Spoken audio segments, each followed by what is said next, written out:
Hello everyone, my name is Andrew and I am an editor for Eryizo. So if you are unaware of the situation, Eryizo has had a bit of a slip and fall in which he fractured his skull and got a concussion. Right now he is at home and he's doing much better, however he is still pretty out of it. Normally when a direct or trailer comes out, we'll both work on this together and go from there. Unfortunately, as he is recovering, Eryizo is unable to record audio at this time, so I will be filling in for him, so I hope you are all cool with that. This is an Eryizo video, just with my voice, so you'll still get those Eryizo mannerisms that you all love so much. So with that out of the way, the video. Yeah, of course we're talking about this beefy, almost 17-minute direct. There's definitely a lot to go over. As we see more and more of Sword and Shield, I just get more and more excited for it. It's just so beautiful, and honestly, the release can't come any sooner. With these large directs, there are often things missed, overlooked, and even things hidden within them. So with that, today I'll be going through the direct and I'll be breaking it down. If you guys enjoyed the video, be sure to leave a like, subscribe, and share this video with a friend. And with that being said, let's get started.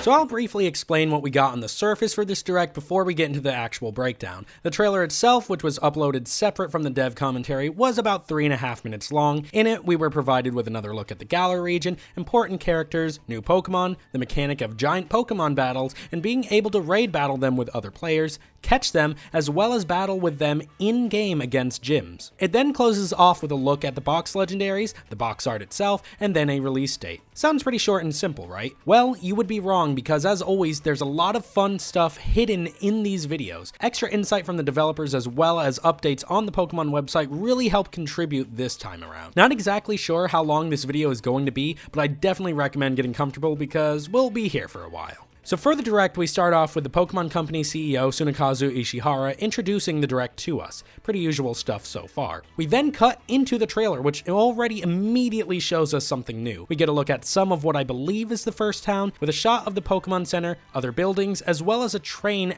actually at the train station and moving no less. The following shot shows us that steampunk town again, however this time we can see that it's actually filled with people rather than being completely empty like in the initial reveal. I think a lot of people can breathe a sigh of relief, as many were worried the Galar region would be pretty empty with nothing to do, which is clearly not the case here. In addition to NPCs, the main things we can see are a Steenie out in the overworld, and the fact that it's nighttime, which solidly confirms the return of a day and night cycle. Looking off to the left, we see a light pole with a banner on it. If we zoom in, we can see that familiar symbol that we've seen at all the gyms and in the Japanese logos. So it's safe to assume this is some sort of advertisement for the Pokemon League. At the top, we can see some sort of human figure with a crown surrounded by 6 Pokeballs. Perhaps this is indicative of it being the champion of the region. Lastly, in this scene, we can see a red box with a screen on it, which I'm guessing is possibly something we can interact with. The next shot is a close-up of the large palace we see at the center of the map. With closer inspection, the structures fanned out on the sides look as if they can move and could be paths that can be later walked on. Clearly this building is important, so I'm going to guess it's either related to the Pokemon League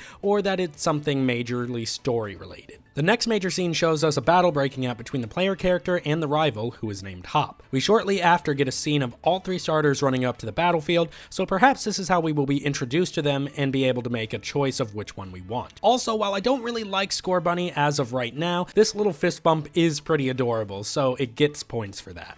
The next scene shows a protagonist running up to the house covered in vines, which we have seen before. However, the difference here is that we can see a trainer right before the small bridge who wasn't in the original trailer. You'll actually notice that this happens pretty often throughout the direct. Again, I'm going to be assuming that this is the professor's house. This is followed by a shot of this little canyon-like area that we've seen at the upper left-hand side of the map, which is proven by the Diglett or Dugtrio statue. We then get another shot of this steampunk city with the player running down a large flight of stairs. This brings us to our next scene that shows off my wife, being Sonia. Later on in the direct, she's revealed to be the professor's granddaughter and assistant who is helping her with her research in Galar. Shortly after, we get our first look at Professor Magnolia. We can see there's a lot of vegetation in the household, which further confirms in my mind that the house with the vines on it is in fact her house. The next scene is pretty fun as we get a random encounter of sorts, which is very similar to the Dex Nav way of encountering Pokemon. However, I don't think that's the only way we'll have random encounters in these games. This then leads us into what many of us love seeing the most, brand new Pokemon. And we get a look at 3 to start off. From left to right, we have Gossifleur, Wooloo, and Dreadnought. Gossifleur is a pure grass type, which is based on plants from the cotton family. Wooloo is just a normal sheep, who is also so damn precious. And lastly, Dreadnought is a water rock type and is likely based on a snapping turtle. We then see how these Pokemon fight, as well as a successful capture of Wooloo, which we can see is just outside of or on Route 1. Also, if you take a look at the player, you'll see they are wearing a bracelet that we have not seen before. Our next cut shows us a happy Sobble with a music note above its head surrounded by hearts. This is likely these games' version of PokéMon and Pokemon Refresh, which is a really nice thing to see make a return. The only other notable thing in this scene is the strange tent in the background.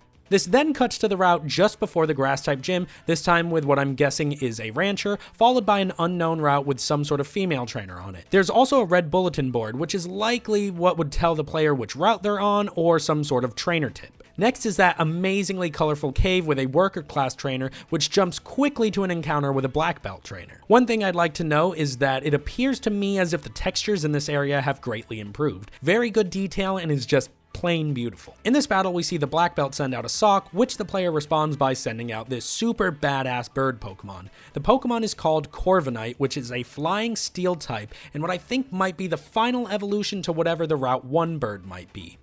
However, this could also just be another Skarmory type situation. Either way, yeah, look how fucking amazing this thing is. Corviknight then lays a smackdown on Sock with what appears to be Brave Bird, although it definitely looks a tad different if that is the case. We are then treated with an exciting panning shot of the player looking out into the distance at the large palace. You can also see the clock tower from the steampunk city off to the left, so again, perhaps it is implying that we'll be able to branch out a little bit more than some of the most recent Pokemon games. We then get to see the very exciting return of Pokemon out in the overworld, in so many varieties as well. In the first shot, we see male and female Wobbuffet, as well as Beware, followed by a bunch of Hippopotas in some dead-looking grass, Snover in very much alive grass, accompanied by Snowfall, a Rhydon trudging through a bad snowstorm, a Corviknight flying by, a nighttime shot of Golurk, Duskull, and a lot of Ghastly in the back, which is in this area further up north, a Gyarados and Frillish swimming in a pond, a Butterfree, 4 Stuffle, and a Bounsweet, a Mudsdale which shows us the stairs that lead to the steampunk city, as well as a Pokemon Center at the top,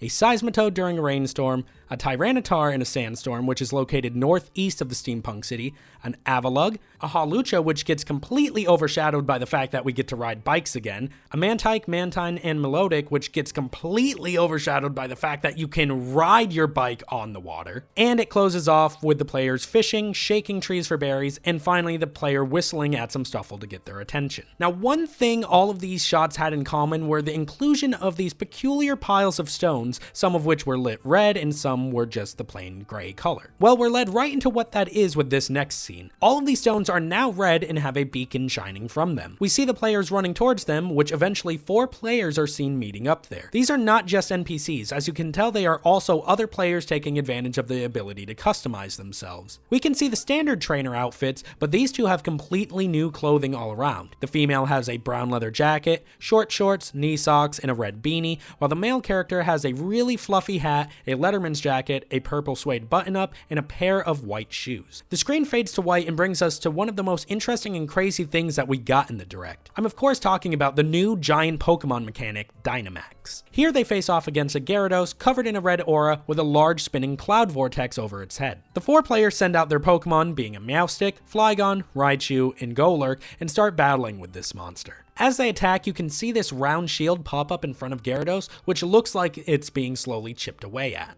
During the battle, a character recalls her Raichu to its Pokeball, which then begins to react with the bracelet on her arm. This turns the Pokeball gigantic and allows her to send out her own giant Pokemon. After the Raichu attacks, the player can be seen throwing a large Pokeball at the Gyarados in an attempt to catch it. The Pokeball then makes a crater in the ground as it plummets. Next, we get our first look at a gym battle in these massive stadiums. Right off the bat, we see a child wearing a green sweater. But what's special about this sweater is that there is most likely a brand new Pokemon from this region on it, being this chubby little black and yellow squirrel. Even though that's a color scheme on this shirt, I'm not sure if this would be the electric rodent of the region, as we already do have Pachirisu, which is an electric squirrel. After, we see the player walking into the stadium, this time with a 65 on the jersey instead of a 227. The link between these two things are being the dates of the Pokemon Directs that they appeared in. The camera then zooms out from the gym logo to a large crowd that also contains many Pokemon, including Pikachu, Eevee, Riolu, Munchlax, Vulpix, Sobble, and Scorbunny. Many people in this crowd are holding up green banners, seemingly in support of the Grass-type gym leader. It then goes to a shot of the player and the gym leader walking towards each other, which gives us a few more tidbits. One is that we see the same array of Pokemon, but this time including a Grookey. We also see the back of his jersey, which has an 831 on it.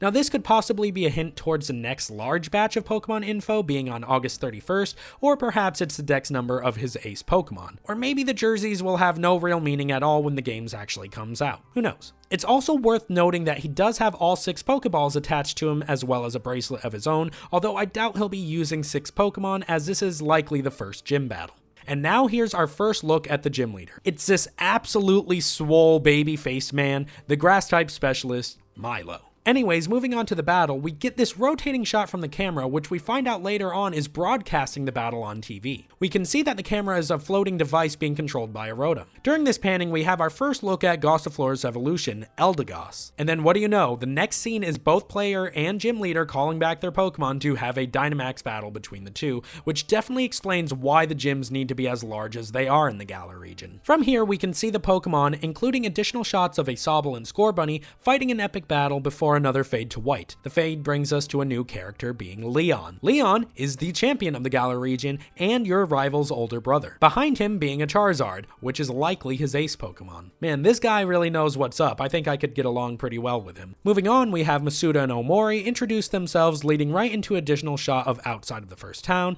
where we can see Butterfree and Wooloo happily roaming. One of them is even rolling around, which is so freaking cute. From there, we get another reintroduction of the starters, a shot of what is probably the professor's home, the starting town, and the first town. We then get a look at a flower shop that has a Gossiflora outside of it. As a bonus, there's also the beloved Wailmer pail outside of the shop. As you can see, this shop is also right in front of the grass gym. We also see the inside of some kind of business with a Badoo on the desk. The devs at this point mentioned that Pokemon in this region work alongside people in their businesses. Yo, hold up though. Is that older me? Damn my hairline. Moving on, we see a Why Not playing hopscotch in the steampunk city with the rings colored red, blue, green, and yellow. Perhaps this is a nod to the fact that the Olympics are coming to Japan next year? Next, we get a quick shot of this lighthouse in action. Makes me curious if it will actually do something in-game or if it's just for show. Omori mentions that Pokemon battles are the most popular form of entertainment, hence the broadcasting of gym battles to the TV. During this, we can see a Grookey battling a Pancham. Omori then introduces us to James Turner to talk about new Pokemon as he is taking the role of art director for these games. Basically, this just plays out to James reintroducing all of the new Pokemon to us officially by name. However, I've already done that, so we can just skip most of that. One fun thing to note before we skip ahead are drawings he did of all the Pokemon behind him. I did look pretty hard and didn't find anything new, unfortunately. One new thing that is mentioned about Corviknight is how it can be used as a taxi service to take players to towns they've been to previously. Basically, it's a fast travel system and a replacement for Fly. At the end of this segment, we can see a few more familiar Pokemon that we can encounter in the Galar region, being Growlithe, Inkay, and Axew. Omori then takes the helm to talk about the wild area, which are these long sections of land in the Galar region. In these areas, many different kinds of Pokemon roam freely. These Pokemon can change depending on the day and what the weather is like. From this, we can see more Pokemon like Snorlax, Steelix, and Braviary just walking and flying around. Omori then confirms that while in the wild area, the player has full control of the camera, which is honestly super surprising, but very exciting. When making my Everything We Need to See video, I thought for sure this was a pipe dream, but here we are. With a controllable camera. Granted, it might only be in this one section, but it still makes me so happy. During this confirmation, we can see another new, old Pokemon in Galar being Bunnelby. After that, we then switch over to the planning director of the games, Kazumasa Iwao, to talk a little bit more about the Dynamax mechanic. The Dynamax mechanic is a phenomenon that causes the Pokemon in the region to become larger and more powerful. Dynamax is only able to be used in certain areas, which is why some gyms are built the way they are, so every battle is able to use Dynamax. Dynamax powers up a Pokemon and turns all of their moves into max versions of that move's types in most cases. However, there does appear to be an exception to this rule, as we can see Light Screen, which is a psychic type move, turn into Max Guard, which is a normal type move. Dynamax can only be used once per battle and only lasts for 3 turns, so I'm going to guess the increase in power is pretty significant if they limit the amount of time that you can use it for. Also, remember that squirrel we saw on the kid's sweater earlier? Well, it does actually appear in this online battle crowd right here. It's barely noticeable, but there is certainly a new squirrel Pokemon cheering along with the crowd. We then get more information on these rock piles that enter the player in a battle against Dynamax Pokemon. It's a multiplayer feature called Max Raid Battles, which is definitely inspired by Pokemon Go. Up to 4 friends or randoms can participate in Max Raids either online or locally, and if there aren't enough people, the game will create an AI to assist in the battle. During this battle, the wild Pokemon stays Dynamax the entire time you battle it. Also during this battle, only one player is able to use Dynamax themselves during a raid. Now whether this is chosen at random or not is unknown, but I'm going to guess it's picked at random at the beginning of the battle. I feel this is the case as at the beginning of the trailer when we first see a Dynamax battle, one player's bracelet randomly lights up before it's even used. During these battles, the same rules apply as they do in the wild area. Different Pokemon appear during different times, locations, and weather conditions. Some are only available in the games exclusively through Max Raids. Some examples of different Max Raid Pokemon are Weavile, Clefable, Dugtrio, and Quagsire. From here, we move on to more character information. So to quickly recap, Leon is the champion and his brother Hop is your rival. He's clearly being pretty friendly with you as seen here while Hop and the player are on their phones on a train. I'll touch on the phone in just a minute. If you haven't guessed yet, Professor Magnolia's research is revolved around Dynamax, and my wife Sonia assists her with her research. Apparently, the two will help you along your journey. They then talk about gyms again, but it's really stuff we already talked about, so we can skip that. Now we move into what is the actual last shot of the trailer, being the box legendary Pokemon reveal. The first one we see is clearly the Shield legendary. I mean, it's kind of obvious. Has a big old shield for a neck. The Sword legendary comes in and attacks the other, however, it successfully blocks it. But the two Pokemon then look at each other and stop battling. I kind of get the feeling as if they know each other and aren't actually enemies like most box legendaries are. You then see them back up against each other as the wind howls and swirls about. The sword in its mouth and the shield mane both transform and start to glow. Omori then reveals them as Zacian and Zamazenta. Our last part of the direct cuts to Ishihara, who then reveals the box art and the release dates for the games, being November 15th. The very last part is the announcement of a double pack. It costs $119.99 and comes with both games and a gold steel case. And that's it. That's the direct. However, there's just a little bit more info to go over as the Pokemon website got a lot of cool stuff that the Direct didn't cover. On the website, we learned that Grookey Stick has a special power. It can bring life back to withered plants by drumming on it. Scorbunny has some sort of fire sac in its chest that makes it more powerful the more it runs around and gets warmed up. And Sobbo's crying is contagious and can make many people near it cry if it feels threatened. All of these are character traits of the Pokemon, so it's possible that it could give us hints as to what their final typings might be. Anyways, moving on, we see Gossifleur and Eldegoss have a new ability called Cotton Down, which lowers the opponent's speed by 1 stage. Note, a screenshot in this section shows a hotkey for throwing a Pokeball, which is pretty nice. As I said earlier, Corviknight is revealed to be a primary flying type with Steel as a secondary, which is pretty neat as the only other Pokemon that have flying as a primary type are Tornadus, Noibat, and Noivern. Next we see the Rotom phone, which was shown briefly but not really talked about at all. As it did in the Sun and Moon games, Rotom will be acting as your Pokedex, but this time it can affect many other devices as well. It can make you move faster while on your bike, which is what the electricity was in this part of the trailer, as well as making it rideable on water. We also get a look at the Dynamax band, which also includes info that we could have probably already guessed. Naturally, you have to have this to use Dynamax. Here in this piece, we can see a Max Raid battle against Pangoro, which is pretty damn cool.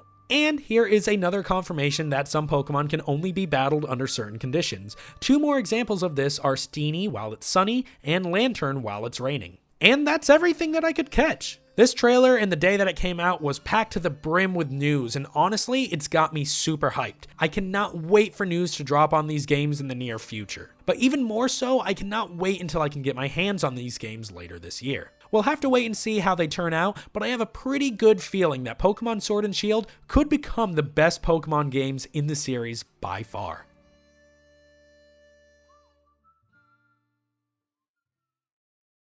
Thank you guys so much for watching. If you enjoyed the video, be sure to leave a like and let me know in the comments section below. If you haven't already, subscribe to the channel and become an Eryizo today. If you want to check out the previous video I did, be sure to click the annotation on the left. And if you guys want to see some more Pokemon Sword and Shield videos, click the other annotation on the right. And with that being said, I will see you guys next time.